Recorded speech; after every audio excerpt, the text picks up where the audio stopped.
Hi ಸ್ನೇಹಿತರೆ, ನಮಸ್ಕಾರ. Welcome back to Rudresh Reddy channel. Hope you all are fantastic. ಸ್ನೇಹಿತರೆ, ನಿಮಗೆಲ್ಲ ಗೊತ್ತಿರೋ ಹಾಗೆ ನಮ್ಮ ಅಪ್ಕಮಿಂಗ್ ವಿಲೇಜ್ ಅಕೌಂಟೆಂಟ್ ಆಫೀಸರ್ ಎಕ್ಸಾಮ್ಗೋಸ್ಕರ ಕನ್ನಡ ಸಿಲೆಬಸನ್ನು ಸ್ಟಾರ್ಟ್ ಮಾಡ್ಕೊಂಡಿದ್ದೀರೋ, ಕನ್ನಡ ವ್ಯಾಕರಣ ಸಿಲೆಬಸನ್ನು. ಆಲ್ರೆಡಿ ಇದಕ್ಕೆ ಸಂಬಂಧಪಟ್ಟಿರೋದು ವರ್ಣಮಾಲೆಗಳಾಗಿರ್ಬೋದು, ಸಂಯುಕ್ತಾಕ್ಷರಗಳಾಗಿರ್ಬೋದು, ರೈಟ್, ಎಲ್ಲ ಟಾಪಿಕ್ಸನ್ನು ಕವರ್ ಮಾಡಿ ಕೊಟ್ಟಿದ್ದೀನಿ. ಕನ್ನಡ ವ್ಯಾಕರಣ ಪ್ಲೇ ಲಿಸ್ಟಲ್ಲಿ ಅದನ್ನು ನೀವು ನೋಡ್ಕೋಬೋದು. ಇವನ್ ಯಾವ ಅಕ್ಷರಗಳು ಯಾವ ಸ್ಥಾನದಲ್ಲಿ ಹುಡುಕೋತಾವೆ, ವೆರಿ ಇಂಪಾರ್ಟೆಂಟ್ ಟಾಪಿಕ್, ಅದನ್ನು ಕೂಡ ಕವರ್ ಮಾಡಿದ್ದೀನಿ. ವಿತ್ ಟ್ರಿಕ್ಸ್ ಹೇಳ್ಕೊಟ್ಟಿದ್ದೀನಿ. ಸೊ ದ್ಯಾಟ್ ನೀವು ಅದನ್ನು ಒಂದ್ಸಲ ನೋಡಿಬಿಟ್ರೆ ಸಾಕು, ಗೋಯಿಂಗ್ ಫಾರ್ವರ್ಡ್ ಯಾವುದೇ ಪ್ರಶ್ನೆ ಬಂದರೂ ಆ ಎಲ್ಲ ಟಾಪಿಕ್ಗಳ ಮೇಲೆ ಈಸಿಯಾಗಿ ಆನ್ಸರ್ ಮಾಡ್ಬೋದು. ಸದ್ಯಕ್ಕೆ ಇವತ್ತು ನಾವು ಡಿಸ್ಕಸ್ ಮಾಡಲಿಕ್ಕೆ ತೆಗೆದುಕೊಂಡಿರ್ತಕ್ಕಂಥ ಟಾಪಿಕ್ ಸಂಧಿಗಳ ಬಗ್ಗೆ. ಓಕೆ, ನೆಕ್ಸ್ಟ್ ಟಾಪಿಕ್ ಕನ್ನಡ ವ್ಯಾಕರಣ ದರ್ಪಣ ಪುಸ್ತಕದಲ್ಲಿ ಬಂದಿರೋದು ಸಂಧಿಗಳು. ಸಂಧಿಗಳಂದರೆ ಏನು, ಅವುಗಳಲ್ಲಿ ಎಷ್ಟು ವಿಧಗಳು, ಯಾವೆಲ್ಲ ಎಕ್ಸಾಂಪಲ್ಸ್ಗಳನ್ನು ಈ ಒಂದು ಪುಸ್ತಕದಲ್ಲಿ ಕೊಟ್ಟಾರ, ಎಲ್ಲವನ್ನು ಡೀಟೇಲ್ಡಾಗಿ ನೋಡ್ತಾ ಹೋಗೋಣ. ಸೊ ನೀವು ಮಾಡಬೇಕಾಗಿರೋದು ವಿಡಿಯೋನ ಸಬ್ಸ್ಕ್ರೈಬ್ ಮಾಡ್ಕೋಬೇಕು, ಹಾಗೆ ಕೊನೆ ತನಕ ನೋಡಬೇಕು. That's it. ಸೊ ಕಾನ್ಸೆಪ್ಟನ್ನು ಕ್ಲಿಯರ್ ಮಾಡಿ ಕೊಡೋ ಜವಾಬ್ದಾರಿ ನಂದು, ಸಬ್ಸ್ಕ್ರೈಬ್ ಮಾಡೋ ಜವಾಬ್ದಾರಿ ನಿಮ್ಮದು, ಸರಿನಾ? ಸೊ ಮೊದಲನೇದಾಗಿ ಜಸ್ಟ್ ಡೆಫಿನೇಷನನ್ನು ಅರ್ಥ ಮಾಡ್ಕೊಳ್ಳೋಣ. ಸಂಧಿ ಅಂದರೇನು? ನಿಮಗೇನು ಪ್ರಶ್ನೆ ಕೇಳಲ್ಲ, ಸಂಧಿ ಎಂದರೇನು ಅಂತ ಎಕ್ಸಾಮಲ್ಲಿ ಎಕ್ಸಾಂಪಲ್ಸನ್ನು ಕೊಟ್ಟು ಇದು ಯಾವ ಸಂಧಿಗೆ ಉದಾಹರಣೆ ಅಂತ ಕೇಳ್ತಾರೆ. ಸದ್ಯಕ್ಕೆ ಜಸ್ಟ್ ಒಂದು ಸಿಂಗಲ್ ಲೈನ್ ಇದೆ ಇಲ್ಲಿ, ಎರಡು ವರ್ಣಗಳು ಕಾಲ ವಿಳಂಬ ಇಲ್ಲದೆ ಸೇರುವುದೇ ಸಂಧಿ. ಸರ್, ಏನಿದು ಕಾಲ ವಿಳಂಬ ಇಲ್ಲದೆ ಅಥವಾ ಯಾವ ರೀತಿಯಾಗಿ ವರ್ಕ್ ಆಗ್ತದೆ? ಡೋಂಟ್ ವರಿ, ಅದ್ರ ಬಗ್ಗೆ ಏನು ಟೆನ್ಷನ್ ಮಾಡ್ಕೋಬೇಡಿ, ನಾನು ಮುಂದೆ ನಿಮಗೆಲ್ಲ ಹೇಳ್ಕೊಡ್ತಾ ಹೋಗ್ತೀನಿ. ಸೊ ಸಂಧಿ ಆಗಬೇಕಾದ್ರೆ ಎರಡು ರೀತಿಯಾಗಿ ಸಂಧಿಗಳಾಗ್ತಾವೆ. ಇಲ್ಲಿ ನೋಡ್ಬೋದು, ಸ್ವರದ ಮುಂದೆ ಸ್ವರ ಬಂದು ಸಂಧಿಯಾದರೆ ಅದನ್ನು ಸ್ವರ ಸಂಧಿ ಅಂತಾರೆ. ಸ್ವರದ ಮುಂದೆ ವ್ಯಂಜನ ಬಂದು ಅಥವಾ ವ್ಯಂಜನದ ಮುಂದೆ ಸ್ವರ ಬಂದು ಸಂಧಿಯಾದರೆ ಅದನ್ನು ವ್ಯಂಜನ ಸಂಧಿ ಅಂತಾರೆ. ಅಂದರೆ ಯಾವುದೇ ಸಂಧಿಯನ್ನು ತೆಗೆದುಕೊಂಡಾಗ ನಾವು ಪೂರ್ವ ಪದ ಮತ್ತು ಉತ್ತರ ಪದ ಅಂತ ಎರಡು ಡಿವೈಡ್ ಮಾಡ್ತೀವಿ. ಸಂಧಿ ಪದವನ್ನು ಪೂರ್ವ ಪದ, ಉತ್ತರ ಪದ ಅಂಥೇಳಿ. ಉತ್ತರ ಪದದ ಕೊನೆಯ ಅಕ್ಷರ ಮತ್ತು ಪೂರ್ವ ಪದದ ಕೊನೆಯ ಅಕ್ಷರ ಮತ್ತು ಉತ್ತರ ಪದದ ಮೊದಲ ಅಕ್ಷರದ ಮೇಲೆ ಕಂಪ್ಲೀಟ್ ಆಗಿರ್ತಕ್ಕಂಥ ಸಂಧಿ ಕಾನ್ಸೆಪ್ಟ್ ಡಿಪೆಂಡ್ ಆಗಿರ್ತದೆ, ರೈಟ್? ಸೊ ಪೂರ್ವ ಪದದ ಕೊನೆಯ ಅಕ್ಷರ ಸ್ವರ ಆಗಿದ್ದು ಉತ್ತರ ಪದದ ಮೊದಲನೇ ಅಕ್ಷರವು ಸ್ವರ ಆಗಿದ್ದರೆ ಅದನ್ನು ನಾವು ಸ್ವರ ಸಂಧಿಗೆ ಸೇರಿಸ್ತೀವಿ. ಸ್ವರ ಸಂಧಿಯಲ್ಲಿ ವಿಧಾನಗಳಿದ್ದಾವೆ, ಅದನ್ನು ಕೂಡ ಡಿಸ್ಕಸ್ ಮಾಡ್ತೀವಿ. ಬಟ್ ಫಾರ್ ಹೈ ಲೆವೆಲ್, ಇಲ್ಲಿ ಸ್ವರ ಬಂದು ಇಲ್ಲಿ ಸ್ವರದಿಂದ ಸ್ಟಾರ್ಟ್ ಆಗಿದ್ದರೆ ಅದು ಸ್ವರ ಸಂಧಿ, ಅಥವಾ ಇನ್ನೂ ಬೇರೆ ರೀತಿ ಅಂದರೆ ಇಲ್ಲಿ ಸ್ವರ, ರೈಟ್, ಪೂರ್ವ ಪದದ ಕೊನೆಯ ಅಕ್ಷರ ಸ್ವರ, ಉತ್ತರದ ಪದದ ಮೊದಲ ಅಕ್ಷರ ವ್ಯಂಜನ. ಸೊ ಈ ರೀತಿಯಾಗಿ ಬೇರೆ ಕಾಂಬಿನೇಷನ್, ಆಡ್ ಕಾಂಬಿನೇಷನ್ ಇತ್ತಂದರೆ ಅದನ್ನು ವ್ಯಂಜನ ಸಂಧಿ, ಅಥವಾ ಉಲ್ಟಾ ಇಲ್ಲಿ ವ್ಯಂಜನಾಕ್ಷರ ಬಂದುಬಿಟ್ಟು ಇಲ್ಲಿ ಸ್ವರ ಬಂದಿತ್ತಂದರೆ ಅದನ್ನು ಕೂಡ ನಾವು ವ್ಯಂಜನ ಸಂಧಿ ಅಂತ ಕರಿತೀವಿ ಅಂತ ಹೇಳ್ತಾ ಇದ್ದಾರೆ. ಅದಕ್ಕೆ ನಾವು ಕನ್ನಡ ಸಂಧಿಗಳು ಅಂತ ನೋಡ್ತಾ ಹೋಗೋಣ. ಕನ್ನಡ ಸಂಧಿಗಳು 3 ಸಂಧಿಗಳು ಬರ್ತಾವೆ ಕನ್ನಡ ಸಂಧಿಯಲ್ಲಿ. ಯಾವುದು? ಲೋಪಸಂಧಿ, ಆಗಮ ಸಂಧಿ ಮತ್ತು ಆದೇಶ ಸಂಧಿ. ಸೊ ಎಕ್ಸಾಮಲ್ಲಿ ಕೇಳ್ಬೋದು, ಈ ಕೆಳಗಿನವುಗಳಲ್ಲಿ ಯಾವುವು ಕನ್ನಡ ಲೋಪಸಂಧಿ ಕನ್ನಡ ಸಂಧಿಗೆ ಉದಾಹರಣೆಯಾಗಿದೆ? ಸೊ ಯಾವಪ್ಪ? ಇವು 3 ನೀವು ನೆನಪಿಡಬೇಕು. ಸೊ ಸದ್ಯದ ಸ್ಥಿತಿಯಲ್ಲಿ ಹೆಂಗೆ ಆಗಿದೆಯಪ್ಪ ಅಂದರೆ ಎಲ್ಲವೂ ಸ್ಟೇಟ್ಮೆಂಟ್ ಬೇಸ್ಡ್ ಪ್ರಶ್ನೆಗಳು ಬರ್ತಾ ಇದ್ದಾವೆ. ಅದು ನಿಮಗೆ ಪೇಪರ್ 1 ಆಗಿರ್ಬೋದು, ಪೇಪರ್ 2 ಆಗಿರ್ಬೋದು. ಸೊ ಕಂಪ್ಲೀಟ್ ಕಾನ್ಸೆಪ್ಟನ್ನು ಕ್ಲಿಯರ್ ಮಾಡ್ತಾ ಹೋಗಬೇಕು. ಅಂದಾಗ ಮಾತ್ರ ನೀವು ಕ್ವಶನ್ ಪೇಪರನ್ನು ಸಾಲ್ವ್ ಮಾಡ್ಬೋದು ಅಥವಾ ರ್ಯಾಂಕ್ ಬರ್ಬೋದು. Otherwise it is very difficult in our days. So ಈ ಥರದ ಪ್ರಶ್ನೆಗಳನ್ನು ಕೇಳ್ಬೋದು. ಸೊ ನೆನಪಿಟ್ಕೊಳ್ಳಿ, 3 ಸಂಧಿಗಳು ಬರ್ತಾವೆ ಕನ್ನಡ ಸಂಧಿ ಅಂತ ಬಂದಾಗ: ಲೋಪ, ಆಗಮ, ಆದೇಶ. ಸದ್ಯಕ್ಕೆ ನಮ್ಮ ಮೊದಲನೇ ಹೆಡ್ಡಿಂಗ್ ಬಂದುಬಿಟ್ಟು ಲೋಪಸಂಧಿ. ಸೊ ಈ ಲೋಪಸಂಧಿ ಬಗ್ಗೆ ನಿಮಗೆ ಕಂಪ್ಲೀಟಾಗಿ ಹೇಳೋದಕ್ಕಿಂತ ಮುಂಚೆ ಇಲ್ಲೊಂದು ವರ್ಡ್ ಬರಿತಾ ಹೋಗ್ತೀನಿ. ಇದನ್ನು ನೆನಪಿಟ್ಕೊಂಡ್ರೆ ಮುಗಿದೋಯ್ತು. ಲೋಪಸಂಧಿ ಬಗ್ಗೆ ನೀವು 1000 ಎಕ್ಸಾಂಪಲ್ಸ್ ಬಿಡಿಸಿದ್ರು ಅದು ಒಂದೇ ಟ್ರಿಕ್ ಅಪ್ಲೈ ಆಗ್ತದೆ, ನೀವು ಈಸಿಯಾಗಿ ಐಡೆಂಟಿಫೈ ಮಾಡ್ಬೋದು. ಏನದು? ಬಿಟ್ಟು ಹೋಗುತ್ತದೆ, ರೈಟ್? ಬಿಟ್ಟು ಹೋಗುತ್ತದೆ. ಏನದು ಗೊತ್ತಾಗ್ತದೆ ಮುಂದೆ. ಬಿಟ್ಟು ಹೋಗುತ್ತೆ ನೆನಪಾಗ್ಲಿಕ್ಕಂದ್ರೆ ನಿಮಗೆ ಮಾಯವಾಗುತ್ತದೆ, ರೈಟ್? ಈ 2 ಪದಗಳನ್ನು ನೆನಪಿಟ್ಕೊಳ್ಳಿ. ಒಂದು ಬಿಟ್ಟು ಹೋಗುತ್ತದೆ ಅಥವಾ ಮಾಯವಾಗುತ್ತದೆ. ಯಾವುದು ಮಾಯವಾಗುತ್ತದೆ ಸರ್? ಏನು ಬಿಟ್ಟು ಹೋಗುತ್ತದೆ? ನಮ್ಗೆ ಅರ್ಥ ಆಗ್ತಿಲ್ವಲ್ಲ. ಇದನ್ನು ಸರ್ ಜಾದೂ ಮಾಡ್ತಾಯಿದ್ದೀರಾ ನೀವು? ಇಲ್ಲ, ಟ್ರಿಕ್ ಇದೆ ಇಲ್ಲಿ. ಏನಂತ ಒಂದು ಉದಾಹರಣೆ ಕೊಟ್ಟಿದ್ದಾರೆ ನೋಡಿ. ಅವರಲ್ಲಿ ಊರಲ್ಲಿ ಅಂತ ಒಂದು ಪದ ತೆಗೆದುಕೊಂಡಿದ್ದಾರೆ. ಇದನ್ನು ಬಿಡಿಸ್ತಾ ಬರಿತಾ ಇದ್ದಾರೆ ಅವ್ರು. ಹೆಂಗೆ? ಊರು ಪ್ಲಸ್ ಅಲ್ಲಿ. ಸೊ ಇಲ್ಲಿ ಊ ಎಂಬ ಸ್ವರದ ಮುಂದೆ ಎಂಬ ಸ್ವರ ಬಂದಿದೆ. ಸರ್ ಏನು ಹೇಳ್ತಾ ಇದ್ದಾರೆ ಅವರು? ನೋಡಿ, ಊರು ಪ್ಲಸ್ ಅಲ್ಲಿ ಅಂತ ಇದೆ, ಹೌದಾ? ಸೊ ಪೂರ್ವ ಪದದ ಕೊನೆಯ ಅಕ್ಷರ ಏನದ? ರು ಅದ. ಸೊ ರು ಅನ್ನೋದು ಹೆಂಗೆ ಬಂತು? ರ ಪ್ಲಸ್ ಉ. ಹಾಗಾದರೆ ಕಟ್ಟ ಕಡೆಯ ಅಕ್ಷರ ಯಾವುದಾಗ್ತದೆ? ಹಾಗಾದರೆ ಉ ಆಗ್ತದೆ. ಅದೇ ಮಾಹಿತಿಯನ್ನು ಇಲ್ಲಿ ಕೊಟ್ಟಿದ್ದಾರೆ. ಉ ಎಂಬ ಸ್ವರದ ಮುಂದೆ ಎಂಬ ಸ್ವರ ಅಂತ ಹೇಳ್ತಾ ಇದ್ದಾರೆ. ಎಸ್, ಇದೇ ಒಂದು ಸ್ವರದ ಬಗ್ಗೆ ಅವ್ರು ಮಾತಾಡ್ತಾ ಇದ್ದಾರೆ. ಹಾಗಾದರೆ ಅವ್ರು ಹೇಳ್ತಕ್ಕಂಥ ಸ್ಟೇಟ್ಮೆಂಟ್ 100% ಕರೆಕ್ಟ್ ಆಗಿದೆ. ಏನಂತ ಹೇಳಿದಾರೆ? ಉ ಎಂಬ ಸ್ವರದ ಮುಂದೆ ಎಂಬ ಸ್ವರ ಬಂದಿದೆ. ಹೌದು, ಕೂಡಿಸಿ ಬರೆದಾಗ ಊರಲ್ಲಿ ಎಂದಾಯಿತು. ಅಂದರೆ ರಕಾರದಲ್ಲಿರುವ ಉ ಬಿಟ್ಟು ಹೋಯಿತು. ಓಕೆ, ಇದನ್ನೇ ಹೇಳಿದೆ ನಾನು. ಲೋಪಸಂಧಿ ಅಂತ ಬಂದಾಗ ಪೂರ್ವ ಪದದಲ್ಲಿರುವ ಕೊನೆಯ ಅಕ್ಷರವು ಬಿಟ್ಟು ಹೋಗುತ್ತದೆ, ಮಾಯವಾಗುತ್ತದೆ, ಗಾಯಬಾಗುತ್ತದೆ, ಕಳೆದು ಹೋಗುತ್ತದೆ. ಸೊ ಏನಾದರೂ ಒಂದು ನೆನಪಿಟ್ಕೋಬೇಕು ನೀವು ನಿಮ್ಮ ಮೈಂಡಲ್ಲಿ. ಎಕ್ಸಾಮಲ್ಲಿ ಏನಾದರೂ ಒಂದು ಪ್ರಶ್ನೆಯನ್ನು ಕೇಳಿದಾಗ ಇದು ಲೋಪಸಂಧಿ ಹೌದು ಅಲ್ಲ ಅಂತ ಹೇಳ್ಬಿಟ್ಟು ಫಸ್ಟ್ ಬರಬೇಕಾಗಿರೋದು ಯಾವುದು, ಪೂರ್ವಪದದ ಕೊನೆಯ ಅಕ್ಷರ ಬಿಟ್ಟು ಹೋಗಿದೆಯಾ ಇಲ್ವಾ ಅಂತ ಹೇಳಿ.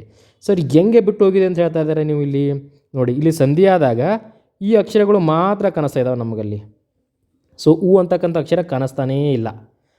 ಓಕೆ, ಕ್ಲಿಯರ್ ಆಗಲಿಲ್ವಾ? ಡೋಂಟ್ ವರಿ, ಕೆಳಗಡೆ ಮತ್ತಷ್ಟು ಎಕ್ಸಾಂಪಲ್ಸ್ಗಳಿದ್ದಾವೆ, ಅದನ್ನು ನೋಡಿದರೆ ಇನ್ನಷ್ಟು ನಿಮಗೆ ಬೆಟರ್ ಕ್ಲಿಯರ್ ಆಗ್ತದೆ. ನೋಡಿ, ಇಲ್ಲಿ ಮಾತಿಲ್ಲ ಅನ್ನೋ ಒಂದು ಎಕ್ಸಾಂಪಲ್ ತೆಗೆದುಕೊಂಡಿದ್ದಾರೆ. ಅದನ್ನು ಮಾತು ಪ್ಲಸ್ ಇಲ್ಲ. ಸೊ ಇದು ಪೂರ್ವಪದ, ಇದು ಉತ್ತರ ಪದ. ಪೂರ್ವಪದದ ಕೊನೆಯ ಅಕ್ಷರ ಏನದ, ತು ಅಂತ ಅದ. ತು ಅಂದರೆ ದಟ್ಸ್ ನಥಿಂಗ್ ಬಟ್ ತ ಪ್ಲಸ್ ಉ, ಎರಡು ಸೇರಿ ಉ ಆಗಿರ್ತಕ್ಕಂಥದ್ದು. ಉತ್ತರ ಪದದ ಮೊದಲ ಅಕ್ಷರ ಇ ಅದ. ಓಕೆ, ಪೂರ್ವಪದದ ಕೊನೆಯ ಅಕ್ಷರ ಉ ಏನಾದರೂ ನಮಗೆ ಈ ಒಂದು ಸಂಧಿ ಪದದಲ್ಲಿ ಕಾಣಿಸ್ತಾ ಇದೆಯಾ? ಮಾತಿಲ್ಲ, ಮಾತಿಲ್ಲ ಅಂತ ಬರ್ತಾ ಇದೆ ನಮಗೆ. ಅಲ್ಲಿ ಉ ಅಂತಕ್ಕಂಥ ಅಕ್ಷರ ಕಾಣಿಸ್ತಾನೇ ಇಲ್ಲ. ಹಾಗಾದರೆ ಏನಾಗಿದೆ? ಉ ಅಕ್ಷರ ಬಿಟ್ಟು ಹೋಗಿದೆ. ಸಂಧಿ ಆಗೋಕ್ಕಿಂತ ಮುಂಚೆ ಈ ಥರನಾಗಿದ್ದಿರ್ತಕ್ಕಂಥ ಪದ ಸಂಧಿ ಆದಮೇಲೆ ಏನಾಯಿತು? ಕೇವಲ ಇಷ್ಟು ಮಾತ್ರ ಆಯಿತು. ಇದೇನಾಯಿತು? ಬಿಟ್ಟು ಹೋಯಿತು. ಕೇವಲ ಇದು ಮಾತ್ರ ಬಂತು. ಹಾಗಾದರೆ ಪೂರ್ವಪದದ ಕೊನೆಯ ಅಕ್ಷರ ಬಿಟ್ಟು ಹೋದರೆ ಯಾವಾಗಲೂ ಅದು ಏನಾಗ್ತದೆ? ಲೋಪಸಂಧಿ ಆಗ್ತದೆ. ನೆಕ್ಸ್ಟ್ ಎಕ್ಸಾಂಪಲ್, ಆಡಿಸು. ಇಂಪಾರ್ಟೆಂಟ್, FD ಎದಲ್ಲಿ ಒಂದು ಸಲ ಕೇಳಿದ್ರೆ ನೋಡಿ ಇದನ್ನು, ಆಡಿಸು. ಸೊ ಸಿಂಪಲ್ ಆಗಿದ್ದು ಸ್ವಲ್ಪ ಕಷ್ಟ ಅನಿಸ್ತದೆ, ಹೆಂಗಪ್ಪ ಬಿಡಿಸಿ ಬರೆಯೋದು ಇದನ್ನು ನೋಡಿ. ಆಡು ಪ್ಲಸ್ ಇಸು. ಆಡು, ಡು ಅನ್ನೋದೇನದು? ಪೂರ್ವಪದದ ಕೊನೆಯ ಅಕ್ಷರ. ಇದು ಹೆಂಗೆ ಬಂತು? ಡ ಪ್ಲಸ್ ಉ. ಇಸು ಅನ್ನೋದು ಹೆಂಗಿದೆ? ಈ ಅನ್ನೋದು ಉತ್ತರ ಪದದ ಮೊದಲ ಅಕ್ಷರ ಆಯಿತು. ಸೊ ಸಂಧಿಪದ ಆದಾಗ ಏನೇನಾಗಿದ್ದಾವೆ, ಅದರಲ್ಲಿ ಏನೇನು ಉಳ್ಕೊಂಡಿದ್ದಾವ? ಸಂಧಿಪದ ಅಂತ ಸಂದರ್ಭದಲ್ಲಿ ಇವು ಮಾತ್ರ ಉಳ್ಕೊಂಡಿದ್ದಾವೆ. ಆಡು ಪ್ಲಸ್ ಇಸು ಸೇರ್ಕೊಂಡ್ಬಿಟ್ಟು ಆಡಿಸು ಅಂತ ಆಗಿದೆ. ಆಡಿಸು ಅಂತ ಆಗಿದೆ. ಹೂ ಎಲ್ಲೋಯ್ತು? ಹೂ ನಮಗೆ ಕಾಣ ಸಿಗ್ತಾ ಇಲ್ಲ, ಬಿಟ್ಟು ಹೋಗಿದೆ, ಮಾಯವಾಗಿದೆ. ಹಾಗಾದರೆ ಆಡಿಸು ಅನ್ನೋದೇನಾಗ್ತದೆ? ಲೋಪಸಂಧಿಗೆ ಉದಾಹರಣೆ ಆಗ್ತದೆ. ಲೈಕ್ ವೈಸ್ ಬೇರೊಬ್ಬ, ವೆರಿ ವೆರಿ ಇಂಪಾರ್ಟೆಂಟ್, ಹಲವಾರು ಬಾರಿ ಕೇಳಿರೋ ಪ್ರಶ್ನೆ. ಬೇರೊಬ್ಬ, ಇದನ್ನು ಬೇರೆ ಪ್ಲಸ್ ಒಬ್ಬ ಅಂತ ಬಿಡಿಸಿ ಬರೆದಿದ್ದಾರೆ. ಸೊ ಇದನ್ನು ಬಿಡಿಸಿ ಬರೆಯೋದು ಕೂಡ ಎಕ್ಸಾಮಲ್ಲಿ ಕೇಳಿದ್ದಾರೆ. ಸೊ ನೆನಪಿಟ್ಕೋಬೇಕು, ಕೇವಲ ಸಂಧಿ ಪದ ಅಂತಲ್ಲ, ಯಾವ ಸಂಧಿ ಅಂತಲ್ಲ, ಬಿಡಿಸಿ ಬರೆಯೋದು. ಬೇರೊಬ್ಬ, ಇದನ್ನು ಬಿಡಿಸಿ ಬರೆಯಿರಿ. ಬೇರು ಪ್ಲಸ್ ಒಬ್ಬ, ಬೇರೆ ಪ್ಲಸ್ ಒಬ್ಬ, ಬೇರೆ ಪ್ಲಸ್ ಈ ಥರ ಕೊಡ್ತಾರೆ ಒಬ್ಬ. ಸೊ ಕ್ಲಿಯರಾಗಿ ಗೊತ್ತಿಲ್ಲ, ಇದು ಬರೋದು ಬೇರೆ ಪ್ಲಸ್ ಒಬ್ಬ. ಸೊ ಪೂರ್ವಪದದ ಕೊನೆಯ ಅಕ್ಷರ ಆಗಿರ್ತಕ್ಕಂಥ ರಿಯನ್ನು ಬಿಡಿಸಿ ಬರೆದಾಗ ರ ಪ್ಲಸ್ ಎ ಎಂಬ ಅಕ್ಷರಗಳು ಸಿಗ್ತಾವೆ. ಪೂರ್ವಪದ ಮುಗಿದ ನಂತರ ಉತ್ತರ ಪದಕ್ಕೆ ಹೋದಾಗ ಉತ್ತರ ಪದದಲ್ಲಿ ಕೇವಲ ನಮಗೆ ಓ ಮಾತ್ರ ಸಿಗ್ತದೆ. ಸಂಧಿಯಾದ ಸಂದರ್ಭದಲ್ಲಿ ಈ ಎ ಅಕ್ಷರ ಬಿಟ್ಟು ಹೋಗಿಬಿಟ್ಟು ಕೇವಲ ಯು ಮಾತ್ರ ಉಳಿದುಕೊಳ್ತಾವೆ. ರೈಟ್, ಸಂಧಿ ಆದಂಥ ಸಂದರ್ಭದಲ್ಲಿ ಕೇವಲ ಈ ಅಕ್ಷರಗಳು ಮಾತ್ರ ಉಳಿದುಕೊಳ್ತಾವೆ, ಇದು ಬಿಟ್ಟು ಹೋಗ್ತದೆ. ಅದಕ್ಕೋಸ್ಕರ ಬೇರೊಬ್ಬ ಅನ್ನೋದು ಕೂಡ ಏನಾಗ್ತದೆ ನಮಗೆ? ಲೋಪಸಂಧಿಗೆ ಉದಾಹರಣೆ. ಸೊ ಗೊತ್ತಾಯ್ತಲ್ಲ ನಿಮಗೆ? ಯಾವುದೇ ಎಕ್ಸಾಂಪಲ್ ತೆಗೆದುಕೊಳ್ಳಿ, ನಿಮ್ಮ ಮೈಂಡಲ್ಲಿ ಅದೇನಾದರೂ ಲೋಪಸಂಧಿ ಅಂತ ಅನಿಸಿದ್ರೆ ಈ ರೀತಿಯಾಗಿ ಬಿಡಿಸಿ ಬರೆಯಿರಿ. ಪೂರ್ವಪದ ಮತ್ತು ಉತ್ತರ ಪದ ಅಂತ. ಪೂರ್ವಪದಲ್ಲಿರ್ತಕ್ಕಂಥ ಅಕ್ಷರ ಬಿಟ್ಟು ಹೋಗಿದೆಯಾ ಅಂತ ಗಮನಿಸ್ತಾನೆ ಹೋಗಿ. ಬಿಟ್ಟು ಹೋಗಿದ್ರೆ ಅದು ಯಾವಾಗಲೂ ಲೋಪಸಂಧಿನೇ. Next example, ನಿನಗಲ್ಲದೆ. ನಿನಗೆ ಪ್ಲಸ್ ಅಲ್ಲದೆ, ಪೂರ್ವಪದದ ಕೊನೆಯ ಅಕ್ಷರ ಗೆ, ದ್ಯಾಟ್ಸ್ ನಥಿಂಗ್ ಬಟ್ ಗ ಪ್ಲಸ್ ಎ. ಅಲ್ಲದೆ, ಉತ್ತರ ಪದದ ಮೊದಲ ಅಕ್ಷರ ಅ. ಹಾಗಾದರೆ ಸಂಧಿ ಆದಾಗ ಏನಾಗಿದೆ? ಯು ಮಾತ್ರ ಸಿಗ್ತಕ್ಕಂಥದ್ದು, ಇದು ಬಿಟ್ಟು ಹೋಗಿದೆ. ಸೊ ನಿನಗಲ್ಲದೆ ಏನಾಗ್ತದೆ? ಲೋಪಸಂಧಿ.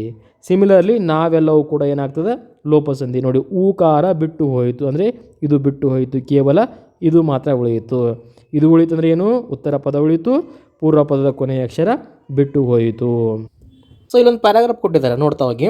ಮೇಲಿನ ಉದಾಹರಣೆಗಳನ್ನೆಲ್ಲವನ್ನೂ ಗಮನಿಸಿದಾಗ ಎರಡು ಸ್ವರಗಳು ಸಂಧಿಸುವಾಗ ಮೊದಲನೆಯ ಸ್ವರವು ಇಲ್ಲದಂತಾಗುತ್ತದೆ. ಅದನ್ನು ಹೇಳಿದ್ವಲ್ಲ ನಾವು, ಇಲ್ಲೊಂದು ಸ್ವರ ಇಲ್ಲೊಂದು ಸ್ವರ ಎರಡು ಸಂಧಿಸುವ ಸಮಯದಲ್ಲಿ ಈ ಸ್ವರ ಇಲ್ಲದಂತಾಗ್ತದೆ, ಕೇವಲ ಇದು ಒಂದೇ ಸಿಗ್ತದೆ. ಇದನ್ನು ನಾವು ಲೋಪ ಆಗುವುದು ಅಂತ ಹೇಳ್ತೀವಿ.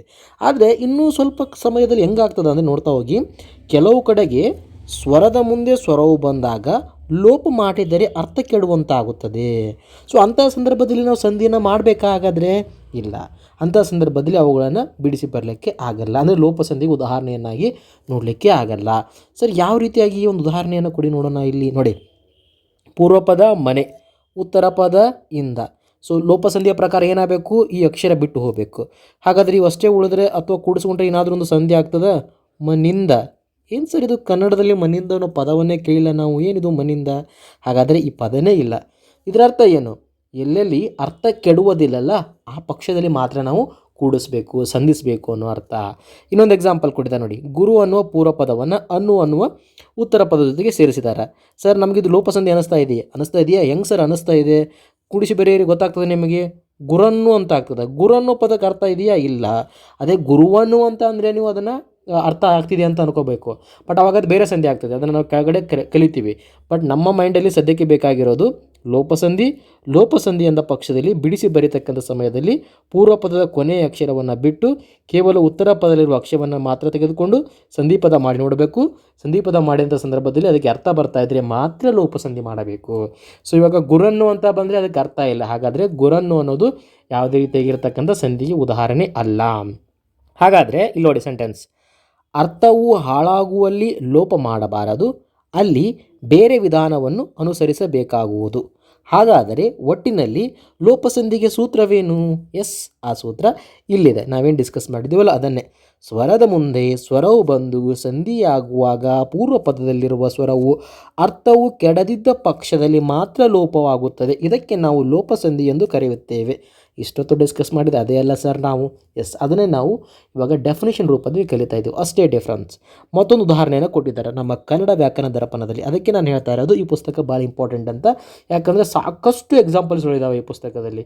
ಸೊ ಎಲ್ಲ ಎಕ್ಸಾಂಪಲ್ಸ್ಗಳನ್ನ ನೀವು ನೋಡ್ಕೋತಾ ಹೋದರೆ ಮುಗಿದೋಯ್ತು, ಬೇರೆ ಯಾವ ಬುಕ್ಕನ್ನು ನೋಡೋ ಅವಶ್ಯಕತೆ ಬೀಳುವುದಿಲ್ಲ. ಸೊ ಊರಲ್ಲಿ ಅನ್ನೋದನ್ನು ನಾವು ಊರು ಪ್ಲಸ್ ಅಲ್ಲಿ ಅಂತ ಬಿಡಿಸಿ ಬರೀತಾರೆ.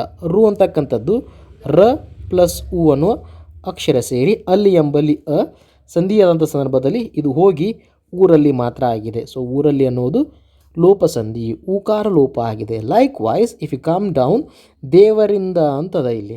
ಓಕೆ, ಎಕ್ಸಾಂಪಲ್ ಬಂದುಬಿಡುತ್ತಪ್ಪ ನಿಮಗೆ, ದೇವರಿಂದ ಯಾವ ಸಂಧಿ ಅಂತ ಎಕ್ಸಾಮಲ್ಲಿ. ಸೊ ಅವಾಗ ನೀವು ಬಿಡಿಸ್ಬೇಕು ಅದನ್ನು. ಏನಂತ ಹೇಳಿ, ದೇವರು ಪ್ಲಸ್ ಇಂದ ಅಂತ ಬಿಡಿಸಿದ್ವಿ. ಓಕೆ, ಪೂರ್ವಪದದ ಕೊನೆಯ ಅಕ್ಷರ ರು ಅಂತ ಬರ್ಕೊಂಡ್ವಿ. ಇದು ಹೆಂಗಾಗಿದೆ, ರ ಪ್ಲಸ್ ಉ ಇಂದ ಆಗಿದೆ. ಇಂದದ ಮೊದಲ ಅಕ್ಷರ ಏನಾಗ್ತದೆ, ಈ ಆಗ್ತದೆ. ಸಂಧಿ ಆದಾಗ ಏನೇನು ಬಂದಿದ್ದಾವೆ ನಮಗೆ, ಇವಷ್ಟೇ ಕಾಣಿಸ್ತಿರ್ಬೇಕಲ್ಲಿ, ಇವಷ್ಟೇ ಕಾಣಿಸ್ತಾ ಇದ್ದಾವೆ. ಇದೆಲ್ಲೋ ಹೋಗಿದೆ, ಇದು ಮಾಯವಾಗಿದೆ.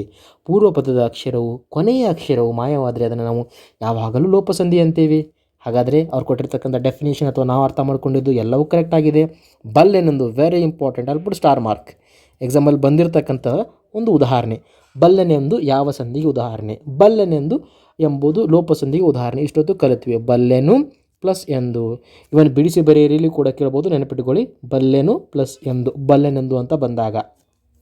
ಲೈಕ್ ವಾಸ್ ಏನಾದುದು ಕೂಡ ಇಂಪಾರ್ಟೆಂಟ್, ಇದನ್ನು ಕೂಡ ಬಿಡಿಸಿ ಬರೆಯಲಿ ಕೇಳ್ಬೋದು. ಏನು ಪ್ಲಸ್ ಆದುದು. ಬಟ್ ಯಾಕೆ ಲೋಪಸಂಧಿ ಅಂತ ಆಲ್ರೆಡಿ ನಿಮ್ಗೆ ಗೊತ್ತಾಗಿದೆ, ಪೂರ್ವಪದ ಕೊನೆ ಅಕ್ಷರ ಬಿಟ್ಟೋಗಿ ಹಿಂಗೆ ಉಳ್ಕೋತಾ ಇದೆ ಅಂತೇಳಿ. ಬಟ್ ಇದನ್ನು ಏನಕ್ಕೋಸ್ಕರ ನಾನು ಹೈ ಸ್ಟ್ರೆಸ್ ಮಾಡಿ ಹೇಳ್ತಾ ಇದ್ದೇನೆ ಅಂದರೆ ಎಕ್ಸಾಮಲ್ಲಿ ಕೇಳಿದ್ದಾರೆ ಇದನ್ನು.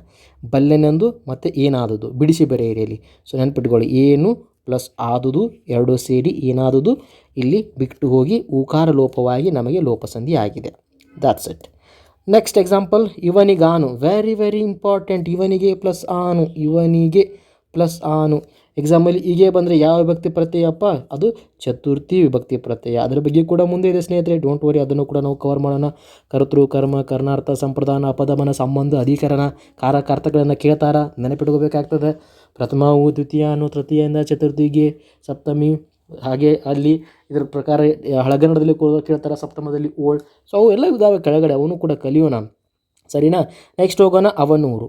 ಅವನ ಪ್ಲಸ್ ಊರು. ಸಮ್ಟೈಮ್ಸ್ ಇಲ್ಲೇನಾಗ್ತದೆ, ಕೆಲವೊಬ್ರು ಹೆಂಗೆ ಬರೀತಾರೆ ಅಂದರೆ ಅವನು ಪ್ಲಸ್ ಊರು ಅಂತ ಬರೀತಾರೆ. That's wrong. ನಿಮಗೆ ಮಲ್ಟಿಪಲ್ ಚಾಯ್ಸ್ ಪ್ರಶ್ನೆ ನೋಡ್ತಾ ಹೋದಾಗ ಇದು ಒಂದು ಆಪ್ಷನ್ ಇರ್ತದೆ ಅಲ್ಲಿ. ಸೊ ತಪ್ಪಿರಲಿ, ಗೊತ್ತಿರಲಿ, ಇದು ತಪ್ಪು. ಅದು ಬರ್ತಕ್ಕಂಥದ್ದು ಅವನ ಪ್ಲಸ್ ಊರು ಎರಡು ಸೇರಿ ಅವನೂರು. ಅರ್ಥ ಆಗ್ತಿದೆಯಲ್ಲ. ಸೊ ಇದೇ ರೀತಿಯಾಗಿ ಕನ್ಫ್ಯೂಷನ್ ಮಾಡ್ಕೊಂಡು ಒಂದು ಅಂಕನ ಕಳ್ಕೊಂಡ್ಬಿಡ್ತೀವಿ ನಾವು. ದಟ್ಸ್ ನಾಟ್ ಅವನು ಪ್ಲಸ್ ಊರು, ದಟ್ ಈಸ್ ಅವನ ಪ್ಲಸ್ ಊರು ಎರಡೂ ಸೇರಿ ಅವನೂರು. ಅವನೂರು ಯಾವ ಸಂಧಿ, ಲೋಪಸಂಧಿ. ಯಾಕೆ, ಉತ್ತರ ಪದದ ಅಕ್ಷರ ಮಾತ್ರ ಸಂಧಿ ಪದ ಆದಂಥ ಸಂದರ್ಭದಲ್ಲಿದೆ, ಪೂರ್ವ ಪದದ ಕೊನೆ ಅಕ್ಷರ ಬಿಟ್ಟೋಗ್ಯದ. ಕಂಪ್ಲೀಟಾಗಿ ಕ್ಲಿಯರ್ ಆಯ್ತಲ್ಲ ಏನಪ್ಪ ಲೋಪಸಂಧಿ ಅಂತ ಹೇಳಿ. ಎಸ್. ಈಗ ಎರಡನೇ ಸಂಧಿಗೆ ಹೋಗೋಣ, ಆಗಮ ಸಂಧಿ. ಈ ಹೆಸರನ್ನು ನೋಡ್ತಾ ಹೋದರೆ ಏನೋ ಒಂಥರ ಮಜಾ ಇದೆಯಲ್ಲ. ಆಗಮ ಸಂಧಿ ಅಂದರೆ ಇಲ್ಲಿ ಬರಿತಾ ಹೋಗ್ತೀನಿ, ಟ್ರಿಕ್ ಇದು. ಒಂದು ಅಕ್ಷರದ ಆಗಮನವಾಗುತ್ತದೆ. ಉದಾಹರಣೆಯನ್ನು ನೋಡ್ತಾ ಹೋದಾಗ ನಮ್ಗೆ ಗೊತ್ತಾಗ್ತದೆ ನೋಡಿ. ಮೇಲೆ ಹೇಳಿದ ಲೋಪಸಂಧಿಯನ್ನು ಅರ್ಥವು ಕೆಡದಂತಿದ್ದರೆ ಮಾತ್ರ ಮಾಡಬೇಕು, ಇಲ್ಲದಿದ್ದರೆ ಮಾಡಬಾರದು ಎಂಬುದನ್ನು ನಾವು ಕಲ್ತಿದ್ದೇವೆ ಅಲ್ವಾ. ಸೊ ಮನೆ ಪ್ಲಸ್ ಅನ್ನು ಎರಡೂ ಸೇರಿ ಮನನ್ನೂ ಆಗಲ್ಲ. ಸೊ ಹಾಗಾಗಿ ನಾವು ಅದನ್ನು ಲೋಪಸಂಧಿಗೆ ಹಾಕಲ್ಲ. ಲೈಕ್ ವೈಸ್ ಗುರು ಪ್ಲಸ್ ಅನ್ನು ಸೇರಿ ಗುರನ್ನು ಅಂತ ಆಗಲ್ಲ, ಯಾಕಂದ್ರೆ ಅದಕ್ಕೆ ಅರ್ಥ ಇಲ್ಲ. ಅಲ್ಲೂ ಕೂಡ ನಾವು ಯಾವುದೇ ರೀತಿಯಾಗಿರ್ತಕ್ಕಂಥ ಸಂಧಿಯನ್ನು ಮಾಡಲ್ಲ. ಹಾಗಾದರೆ ಅದನ್ನು ನಾವು ಲೋಪಸಂಧಿಯಾಗಿ ನೋಡ್ಬೋದಲ್ಲ. ಹೇಗೆ, ಗುರು ಪ್ಲಸ್ ಅನ್ನು ಗುರುವನ್ನು ಅನ್ಬೋದಲ್ಲ, ಗುರು ಪ್ಲಸ್ ಅನ್ನು ಗುರುವನ್ನು, ಮನೆ ಪ್ಲಸ್ ಅನ್ನು ಮನೆಯನ್ನು. ಅರ್ಥ ಆಗ್ತಿದೆಯಲ್ಲ? ಸೊ ಲೋಪಸಂಧಿ ಅನ್ನಿಸ್ತಂದ್ರೆ ನಿಮಗೆ ಪೂರ್ವಪದದ ಕೊನೆಯ ಅಕ್ಷರವನ್ನು ತೆಗೆದಾಕ್ಬಿಟ್ಟು ಗಮನಿಸ್ತಾ ಹೋದರೆ ಕೂಡಿಸಿದಾಗ ಪ್ರಾಪರ್ ಆಗಿರೋ ಮೀನಿಂಗ್ ಸಿಗ್ತದ್ರೆ ಲೋಪಸಂಧಿ ಹಾಕಬೇಕು. ಸಿಗದಿದ್ದ ಪಕ್ಷದಲ್ಲಿ ನೆಕ್ಸ್ಟ್ ಸಂಧಿ ಹೋಗೋಣ, ಆಗಮ ಸಂಧಿ. ಆಗಮ ಸಂಧಿ ಅಂದರೆ ಏನು? ಆ ಕೊಟ್ಟಿರ್ತಕ್ಕಂಥ ಉದಾಹರಣೆಯನ್ನು ಬಿಡಿಸಿ ಬರೆದಾಗ ಯಾವುದಾದರೂ ಒಂದು ಹೊಸ ಅಕ್ಷರ ಆ ಒಂದು ಪದದಲ್ಲಿ ಸೇರಿಕೊಂಡಿದೆಯಾ ಗಮನಿಸ್ದಾಗಿ ಹೊಸ ಅಕ್ಷರ ಸೇರಿಕೊಂಡಿರಬೇಕು. ಜೊತೆಗೆ ಆ ಬಿಡಿಸಿ ಬರೆಯೋದಕ್ಕಿಂತ ಮುಂಚೆ ನಮ್ಮ ಪೂರ್ವ ಪದದ ಕೊನೆಯ ಅಕ್ಷರ ಮತ್ತು ಉತ್ತರ ಪದದ ಮೊದಲ ಅಕ್ಷರ ಏನಿರ್ತಾವಲ್ಲ ಸಂಧಿ ಪದ ಆದಾಗ ಅವು ಇರಬೇಕು ಸ್ನೇಹಿತರೆ. ಯಾವುದೇ ರೀತಿಯಾಗಿರ್ತಕ್ಕಂಥ ಬಿಟ್ಟು ಹೋಗೋ ಕಾನ್ಸೆಪ್ಟೇ ಬರೋದಿಲ್ಲ ಆಗಮದಲ್ಲಿ.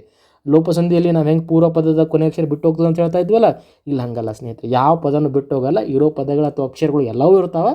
ಇದರ ಜೊತೆಗೆ in addition to that one more letter get added, ಒಂದು ಅಕ್ಷರ ಬಂದು ಸೇರ್ಕೋತದೆ. ಏನು ಸರ್ ಹಿಂಗಂದರೆ let me take an example, you will get the more clarity on that part. What is that? ತೆನೆಯನ್ನು ಅಂತದ. ಸಪೋಸ್ ನಾವು ತೆನೆ ಪ್ಲಸ್ ಅನ್ನು, ನೀನು ಅನ್ಕೋತೀರ ತೆನೆಯನ್ನು ಎಕ್ಸಾಮಲ್ಲಿ ಬಂದಾಗ ಸರ್ ನನಗೆ ಲೋಪಸಂಧಿ ಅನ್ನಿಸ್ತದೆ ಸರ್, ನಾನು ಲೋಪಸಂಧಿ ಮಾಡ್ತೀನಿ. ಮಾಡಿ ನೋಡಿ, ಯಾರು ಬೇಡ ಅಂತಾರೆ? ತೆನೆ ಪ್ಲಸ್ ಅನ್ನು, ಪೂರ್ವಪದ ಕೊನೆಯ ಅಕ್ಷರ ಇಲ್ಲಿ ಎ ಬಂತು, ಇಲ್ಲಿ ಅ ಬಂತು. As for the rule of ಲೋಪಸಂಧಿ ಏನಾಗಬೇಕು? ಇವು ಮಾತ್ರ ಉಳ್ಕೋಬೇಕು. ಹಾಗಾದರೆ ತೆನೆ ಪ್ಲಸ್ ಅನ್ನು ಸೇರಿ ತೆನನ್ನು ಅಂತಾಯಿತು. ತೆನನ್ನು ಪದಕ್ಕೆ ಅರ್ಥನೇ ಇಲ್ವಲ್ಲ ಗುರುವೇ, ಹಾಗಾದರೆ ಲೋಪಸಂಧಿ ಆಗಲಿಕ್ಕೆ ಸಾಧ್ಯನೇ ಇಲ್ಲ. ಹಾಗಾದರೆ ಆಗಮ ಆಗ್ಬೋದು ಅಲ್ವಾ? ಆಗಮ ಸಂಧಿಗೆ ಏನು ರೂಲ್ ಅದ ನಮ್ಮದು? ಹೊಸದಾಗಿ ಒಂದು ಅಕ್ಷರ ಸೇರಬೇಕು ಮತ್ತು ಪೂರ್ವ ಪದದ ಕೊನೆಯ ಅಕ್ಷರ ಉತ್ತರ ಪದದ ಮೊದಲ ಅಕ್ಷರ ಅವು ಕೂಡ ಸಂಧಿ ಪದದಲ್ಲಿ ಇರಬೇಕು. ಹೌದಾ? ನೋಡೋಣ. ತೆನೆಯನ್ನು ಅಂತದ. ಸೊ ಇದನ್ನು ಹೆಂಗೆ ಬಿಡಿಸಿ ಬರೀತಾರೆ ಅವರ? ತೆನೆ ಪ್ಲಸ್ ಅನ್ನು ಅಂತ ಬಿಡಿಸಿ ಬರ್ತಾರೆ. ಪೂರ್ವ ಪದದ ಕೊನೆಯ ಅಕ್ಷರ ಏನು? ನ ಪ್ಲಸ್ ಎ. ಓಕೆ. ಉತ್ತರ ಪದದ ಮೊದಲ ಅಕ್ಷರ ಇದು ಯಾವಾಗಲೂ ಗೊತ್ತಲ್ಲ ನಿಮಗೆ, ಇದನ್ನು ನಾವು ಪೂರ್ವ ಪದ ಅಂತೀವಿ, ಇದನ್ನು ಉತ್ತರ ಪದ ಅಂತ ಕರಿತೀವಿ. ಇದು ಸಂಧಿ ಪದ ಅಲ್ವಾ? ಸೊ ಉತ್ತರ ಪದದ ಮೊದಲ ಅಕ್ಷರ ಏನದ? ಅ ಅದ. ಫೈನ್. ಸೊ ಸಂಧಿ ಆದಾಗ ಏನಾಗ್ಯದ? ತೆನೆ ಎನ್ನು ಅಂತ ಆಗ್ಯದ. Okay fine. ಸೊ ನಮ್ಮ ರೂಲ್ ಏನು ಹೇಳ್ತದ? ಹೊಸದಾಗಿ ಒಂದು ಅಕ್ಷರ ಬರಬೇಕಾಗಿದೆ. ಬಂದಿದೆಯಾ? ಎಸ್ ಬಂದಿದೆ. ಯ ಅಂತಕ್ಕಂಥ ಅಕ್ಷರ ಬಂದಿದೆ. ಸೊ ತೆನೆಯಲ್ಲೂ ಯ ಇಲ್ಲ, ಅನ್ನುವಲ್ಲೂ ಯ ಇಲ್ಲ.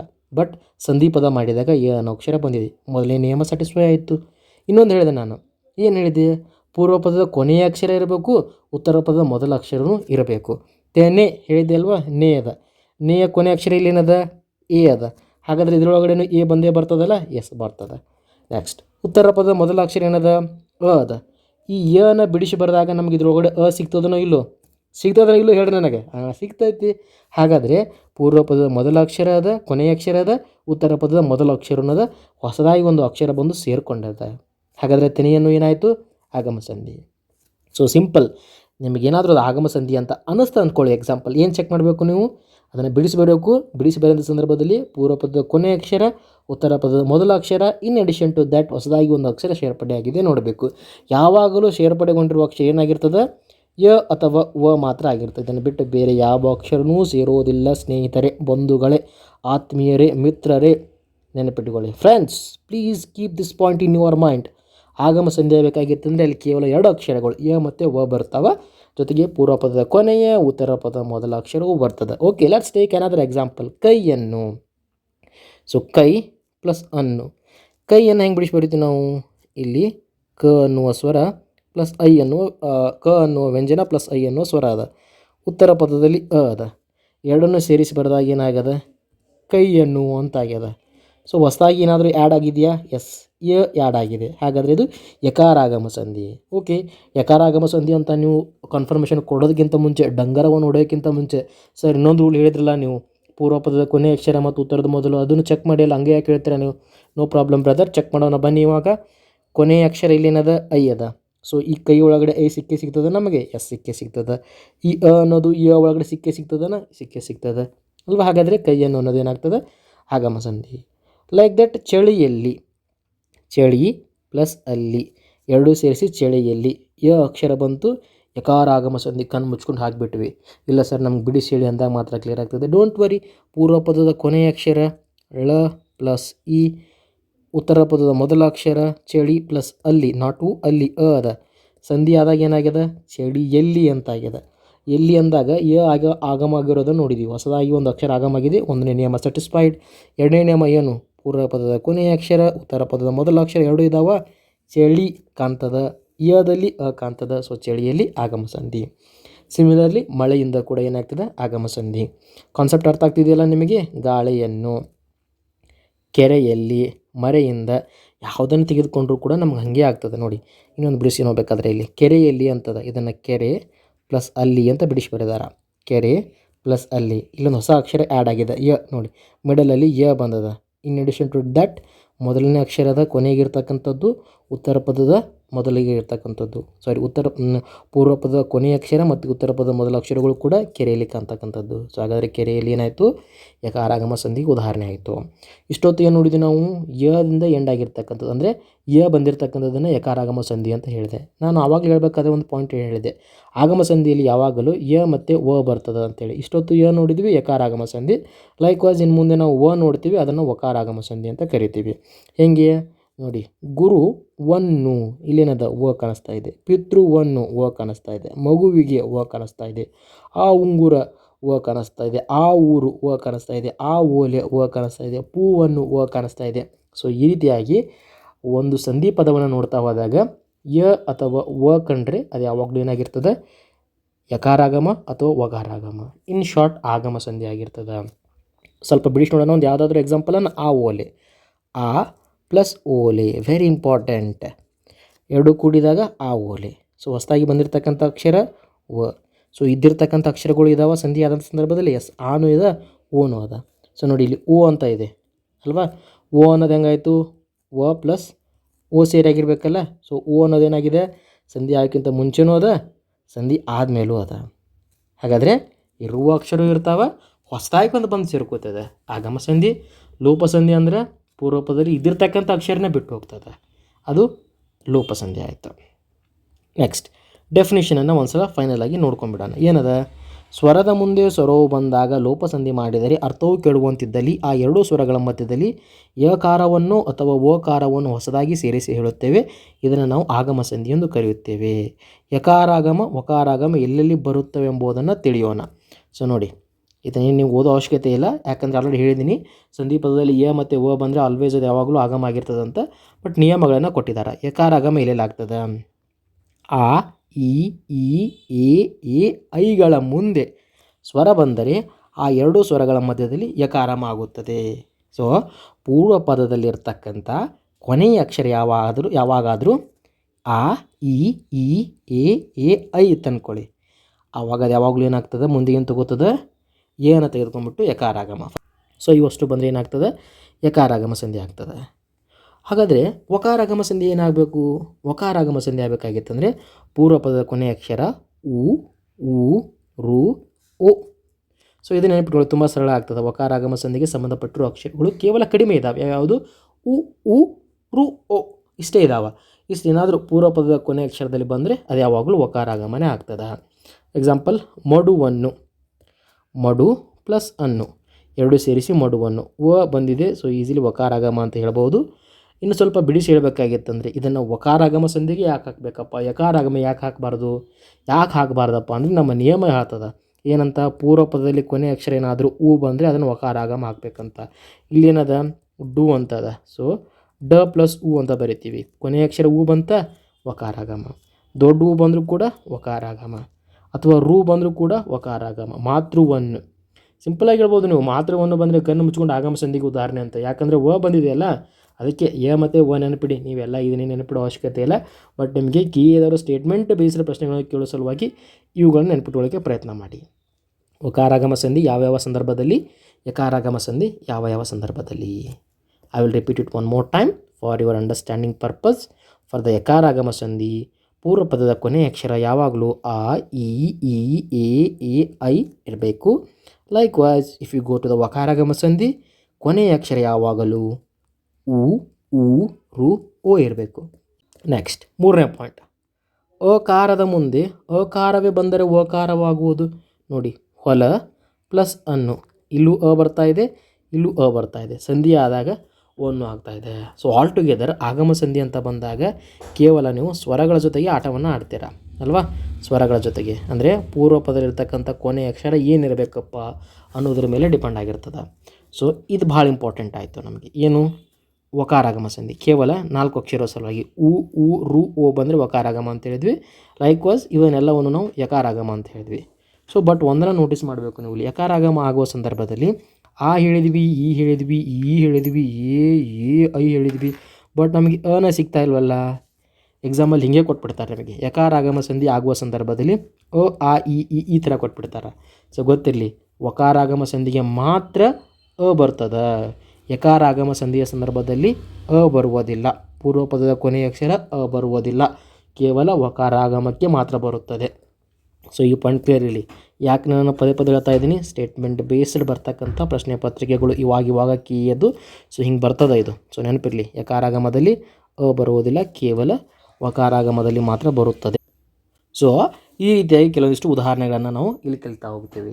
ಸೊ ಆಲ್ ಟುಗೆದರ್ ನಮಗೆ ನೆನಪಿರಬೇಕಾಗಿರ್ತಕ್ಕಂಥ 2 ಪಾಯಿಂಟ್ ಯ ಮತ್ತು ಬರಬೇಕು ಸಂಧಿ ಪದದಲ್ಲಿ. ಅಂದಾಗ ಅದನ್ನು ನಾವು ಆಗಮ ಸಂಧಿಗೆ ಅಂತ ಹೇಳ್ತೀವಿ. ಹೋಪ್ ನಿಮಗೆ ಕಂಪ್ಲೀಟಾಗಿ ಕ್ಲಿಯರ್ ಆಯಿತು ಅಂತ ಅಂದ್ಕೊತೀನಿ. ನೆಕ್ಸ್ಟ್ ಹೋಗೋಣ ಆದೇಶ ಸಂಧಿ. ಆದೇಶ ಸಂಧಿಗೆ ಟ್ರಿಕ್ ಏನು? ಆಗಮ ಸಂಧಿ ಅಂತ ನೋಡ್ತಾ ಹೋದಾಗ ಅಕ್ಷರ ಆಗಮ ಆಗ್ತದೆ ಅಂತ ಹೇಳಿದ್ವಿ, ಲೋಪ ಸಂಧಿ ಒಳಗಡೆ ಒಂದು ಅಕ್ಷರ ಬಿಟ್ಟು ಹೋಗ್ತದೆ ಅಂತ ಹೇಳಿದ್ವಿ. ಆದೇಶ ಸಂಧಿ ಅಂದರೆ ಏನಂದರೆ ಇಲ್ಲಿ ಬದಲಾಗುತ್ತದೆ ಅಂತ ನೆನಪಿಟ್ಕೊಳ್ಳಿ ನೀವು, ಬದಲಾಗುತ್ತದೆ. ಸೊ ಈ ಒಂದೊಂದೇ ಕೀವರ್ಡ್ ನೆನಪಿಟ್ಟರೆ ಸಾಕು, ನಿಮಗೆ ಪ್ರತಿಯೊಂದು ಸಂಧಿಗಳು ಈಸಿಯಾಗಿ ಗೊತ್ತಾಗ್ತಾ ಹೋಗ್ತದೆ. ಬದಲಾಗ್ತದೆ ಅಂದರೆ ಏನು? ಸಂಧಿಯನ್ನು ಬಿಡಿಸಿ ಬರೋಂಥ ಸಂದರ್ಭದಲ್ಲಿ ಉತ್ತರ ಪದದಲ್ಲಿ ಇರ್ತಕ್ಕಂಥ ಮೊದಲ ಅಕ್ಷರ ಬಿಟ್ಟು ಹೋಗಿ ಹೊಸದಾಗಿ ಒಂದು ಅಕ್ಷರ ಸೇರ್ಕೊಳ್ತದೆ. ಸೊ ಬದಲಾವಣೆ ಆಗ್ತದೆ. ಫಾರ್ ಎಕ್ಸಾಂಪಲ್, ಇದು ಪೂರ್ವ ಪದ, ಇದು ಉತ್ತರ ಪದ. ಪೂರ್ವ ಪದದ ಕೊನೆಯ ಅಕ್ಷರ ಹಾಗೇ ಇರ್ತದೆ, ಬಟ್ ಉತ್ತರ ಪದದ ಮೊದಲ ಅಕ್ಷರ ಬದಲಾಗ್ತದೆ. ಕಾ ಇರೋದು ಒಂದು ಬೇರೆ ಅಕ್ಷರ ಆಗಿ ಬದಲಾಗ್ತದೆ, ತಾ ಇರೋದು ಒಂದು ಬೇರೆ ಅಕ್ಷರವಾಗಿ ಬದಲಾಗ್ತದೆ, ಅಥವಾ ನ ಇರೋದು ಒಂದು ಬೇರೆ ಅಕ್ಷರವಾಗಿ ಬದಲಾಗ್ತದೆ. ಅವು ಏನಾಗಿ ಬದಲಾಗ್ತಾವೆ ಅಂತ ನಾವು ಮುಂದೆ ನೋಡ್ತೀವಿ. ಬಟ್ ಸದ್ಯಕ್ಕೆ ನಾನು ಹೇಳ್ತಾ ಇರೋ ಟ್ರಿಕ್ ಏನಪ್ಪ ಅಂದರೆ, ಆದೇಶ ಸಂಧಿ ಅಂದರೆ ಯಾವಾಗಲೂ ಏನಿರ್ತದೆ ರೂಲ್, ಬದಲಾಗ್ತದೆ ಅನ್ನೋ ಒಂದು ಇನ್ಫಾರ್ಮೇಷನ್ ನಿಮ್ಮ ಮೈಂಡ್ ಒಳಗಡೆ ಇಟ್ಕೊಂಡಿರಬೇಕು. ಸೊ ಏನು ಬದಲಾಗ್ತದೆ ಅದನ್ನು ಇವಾಗ ಕಲಿತಾ ಹೋಗೋಣ. ಯಾವಾಗಲೂ ಕ ತ ಪಗಳಿಗೆ ಗ ದ ಬ ಆದೇಶವಾಗಿ ಬರ್ತಾವೆ. ಅಂದರೆ ವ್ಯಂಜನಗಳ ಮೊದಲನೇ ವರ್ಗದ ಅಕ್ಷರಗಳಿಗೆ ಮೂರನೇ ವರ್ಗದ ಅಕ್ಷರಗಳು ಏನಾಗಿ ಬರ್ತಾವೆ, ಆದೇಶವಾಗಿ ಬರ್ತಾವೆ. ಕಕಾರಕ್ಕೆ ಗಕಾರ, ತಕಾರಕ್ಕೆ ದಕಾರ, ಹಾಗೆ ಪಕಾರಕ್ಕೆ ಬಕಾರ. ಸೊ ಈ ರೀತಿಯಾಗಿ ಬರೋದು. ಕತಪಗಳಿಗೆ ಗದ ಬಹು ಆದೇಶವಾಗಿ ಬಂದರೆ ಅದನ್ನು ಆದೇಶ ಸಂಧಿ ಅಂತ ಕರೀತಾರೆ. ಸೊ ಡೆಫಿನೇಷನ್ ಏನು ಹೇಳ್ತಾ ಇದ್ದಾರೆ ನೋಡಿ. ಸ್ವರದ ಮುಂದೆಯೂ ಸ್ವರ ಬಂದರೆ ಲೋಪಸಂಧಿಯೋ ಅಥವಾ ಆಗಮ ಸಂಧಿಯೋ ಆಗೋ ವಿಚಾರವನ್ನು ನಾವು ನೋಡಿದ್ದೀವಿ ಇಷ್ಟೊತ್ತು. ಪೂರ್ವ ಪದದ ಕೊನೆ ಅಕ್ಷರ, ಉತ್ತರ ಪದದ ಕೊನೆ ಅಕ್ಷರಗಳನ್ನು ನೋಡ್ತಾ ಇದ್ವಿ. ಸ್ವರದ ಮುಂದೆ ಸ್ವರ ಬಂದಾಗ ಸಮ್ಟೈಮ್ಸ್ ಲೋಪಸಂಧಿ ಮಾಡಿದ್ವಿ, ಸಮ್ಟೈಮ್ಸ್ ಆಗಮ ಸಂಧಿ ಮಾಡಿದ್ವಿ. ಈಗ ಸ್ವರದ ಮುಂದೆ ವ್ಯಂಜನ ಬಂದಾಗ ಅಥವಾ ವ್ಯಂಜನದ ಮುಂದೆ ವ್ಯಂಜನ ಬಂದಾಗ ಏನೇನು ಸಂಧಿ ಕಾರ್ಯ ನಡೆಯಬೇಕೆಂಬುದನ್ನು ತಿಳಿತಾ ಹೋಗೋಣ. ನೋಡಿ, ಮಳೆಗಾಲ ಅಂತ ಕೊಡ್ತಾರೆ ಎಕ್ಸಾಮಲ್ಲಿ. ಇದನ್ನು ಮಳೆ ಪ್ಲಸ್ ಗಾಲ ಅಂತ ಬಿಡಿಸಿ ಬರ್ತೀವಿ ನಾವು. ಮಳೆ ಪ್ಲಸ್ ಕಾಲ ಸಂಧಿ ಆದಾಗ ಏನಾಗ್ಯದ, ಮಳೆಗಾಲ ಆಗ್ಯದ. ಸೊ ಕ ಇರೋದೇನಾಯಿತು, ಗ ಆಗಿ ಬದಲಾಯಿತು. ನಮ್ಮ ನಿಯಮ ಏನು ಹೇಳ್ತದೆ, ಕ ತ ಪಗಳಿಗೆ ಗ ದ ಬ. ಸೊ ಕ ಇರೋದು ಗ ಆಗಿ ಬದಲಾಗಬೇಕು, ತ ಇರೋದು ದ ಆಗಿ, ಪ ಇರೋದು ಬ ಆಗಿ. ಯಾವುದೇ ಎಕ್ಸಾಂಪಲ್ ತೆಗೆದುಕೊಂಡ್ರು ಕೂಡ ಹೀಗೆ ಆಗಿರ್ತದೆ. ನೋಡಿ, ಬೆಟ್ಟದಾವರೆ ಅಂತ ಇದೆ, ಇದನ್ನು ಬೆಟ್ಟ ಪ್ಲಸ್ ತಾವರೆ ಅಂತ ಬಿಡಿಸಿ ಬರ್ತಾರೆ.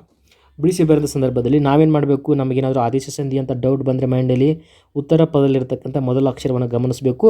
ಅದೇನಾದರೂ ಕಂಪ್ಲೀಟಾಗಿ ಬದಲಾವಣೆಯನ್ನು ಹೊಂದಿದೆಯಾ ನೋಡಬೇಕು. ಸೊ ತ ಇದೆ, ತ ಇರೋದೇನಾಗಬೇಕಂತ ಇದೆ ನಮ್ಮ ರೂಲ್ ಪ್ರಕಾರ, ದ ಆಗಿ ಬದಲಾಗಬೇಕಂತ ಇದೆ. ಏನಾದರೂ ಬದಲಾಗಿದೆಯಾ, ಬೆಟ್ಟ ದಾವರೆ, ಬೆಟ್ಟ ತಾವರೆಯಾಗಿ ಉಳಿದಿಲ್ಲ, ಅದು ಬೆಟ್ಟ ದಾವರೆಯಾಗಿ ಉಳಿದಿದೆ. ಹಾಗಾದರೆ ತಕಾರ ಹೋಗಿ ದಕಾರ ಆಯಿತು. ನೆಕ್ಸ್ಟ್ ಮುಂದೆ ಕನ್ ಪ್ಲಸ್ ಕೆಟ್ಟು ಎರಡು ಸೇರಿ ಕಂಗೆಟ್ಟು, ಕನ್ ಪ್ಲಸ್ ಕೆಟ್ಟು ಸೇರಿ ಕಂಗೆಟ್ಟು. ಕಕಾರಕ್ಕೆ ಗಕಾರ. ಕನ್ ಪ್ಲಸ್ ಪನಿ ಕಂಬನಿ, ವೆರಿ ಇಂಪಾರ್ಟೆಂಟ್ ಪಾಯಿಂಟ್. ಕನ್ ಪ್ಲಸ್ ಪನಿ ಕಂಬನಿ ಎರಡು ಇಂಪಾರ್ಟೆಂಟ್. ಯಾವ ಸಂಧಿ ಅಂತಲೂ ಕೇಳ್ತಾರೆ, ಬಿಡಿಸಿ ಬರೆಯಿರಿ ಅಂತ ಕೇಳ್ತಾರೆ. ಕಂಬನಿ ಅನ್ನೋದು ಆದೇಶ ಸಂಧಿಗೆ ಉದಾಹರಣೆ. ಹಾಗೆ ಹೆಂಗೆ ಬಿಡಿಸಿ ಬರೀತಾರಪ್ಪ ಅಂದರೆ ಇದನ್ನು ಕನ್ ಪ್ಲಸ್ ಪನಿ ಅಂತ ಬಿಡಿಸಿ ಬರೀತಾರೆ. ಹೆಂಗೆ ಸ್ನೇಹಿತರೆ, ಕನ್ ಪ್ಲಸ್ ಪನಿ ಸಂಧಿ ಆದಾಗ ಕಂಬನಿ.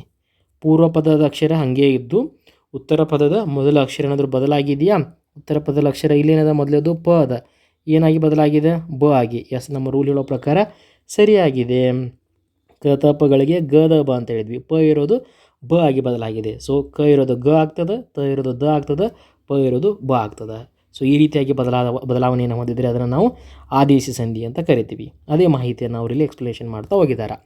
ಮೇಲಿನ ಉದಾಹರಣೆಗಳೆಲ್ಲರಲ್ಲೂ ಕೂಡ ಮಳೆ ಪ್ಲಸ್ ಕಾಲ ಎಂಬೆರಡು ಶಬ್ದಗಳಲ್ಲಿ ಅಥವಾ ಎರಡನೆಯ ಪದದ ಮೊದಲನೇ ಅಕ್ಷರ ಕಕಾರಕ್ಕೆ ಗಕಾರ ಬಂದಿದೆ.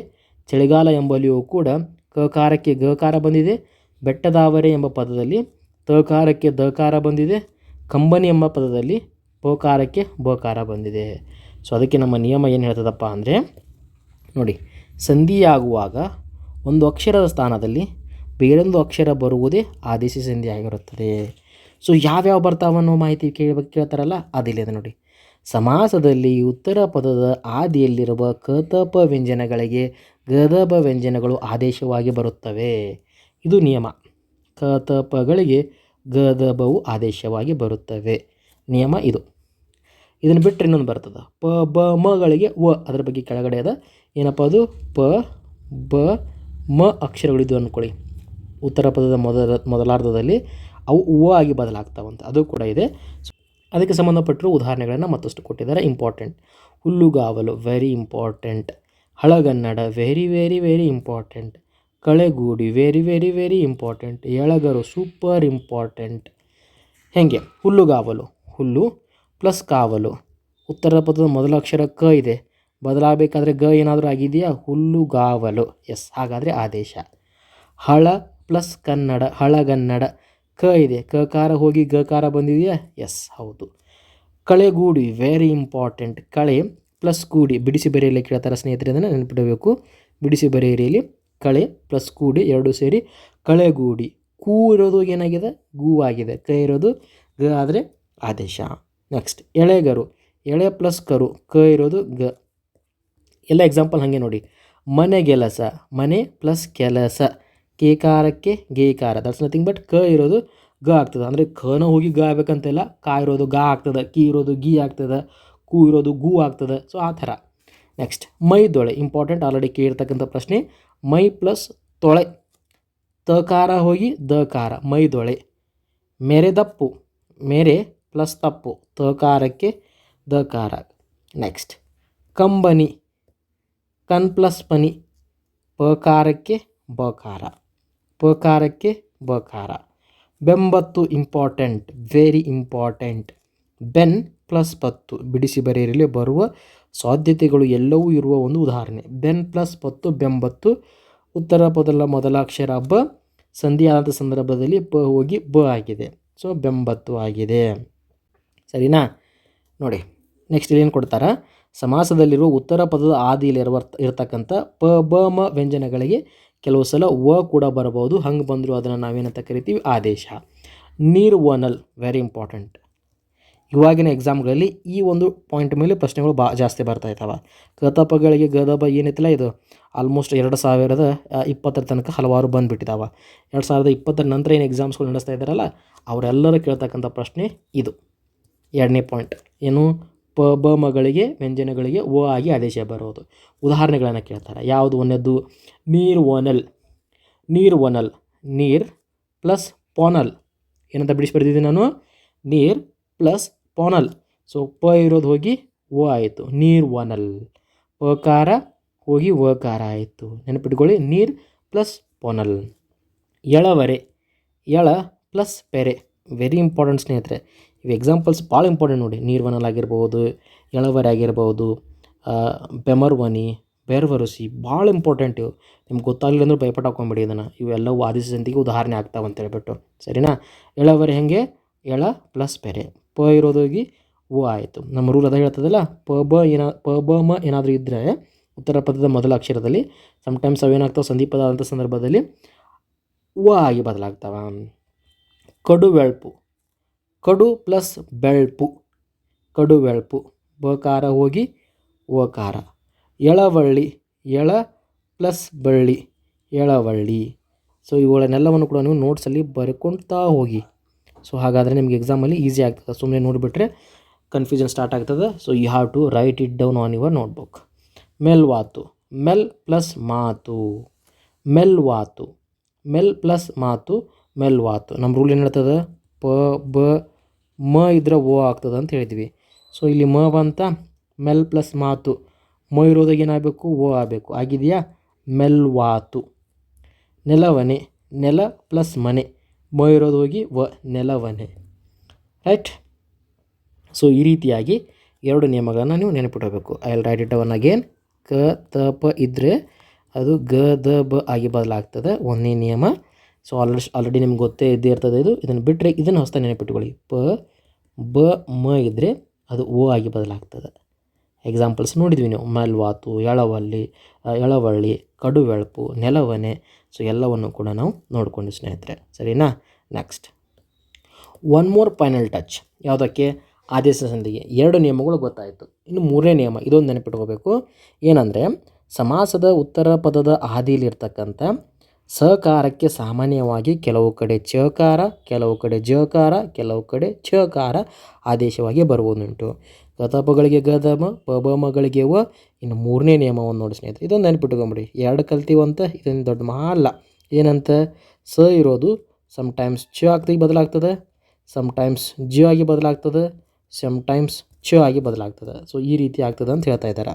ಸ ಅಂತಕ್ಕಂಥ ಅಕ್ಷರ ಎಲ್ಲಿರ್ತದೆ? ಸ ಪೂರ್ವ ಪದದ ಅಲ್ಲ, ಉತ್ತರ ಪದದ ಮೊದಲ ಅಕ್ಷರ. ನೋಡಿ, ಇಂಚರ ಅಂತದ. ಇದನ್ನು ನಾವು ಇನ ಪ್ಲಸ್ ಸರ ಅಂತ ಹೇಳ್ತೀವಿ.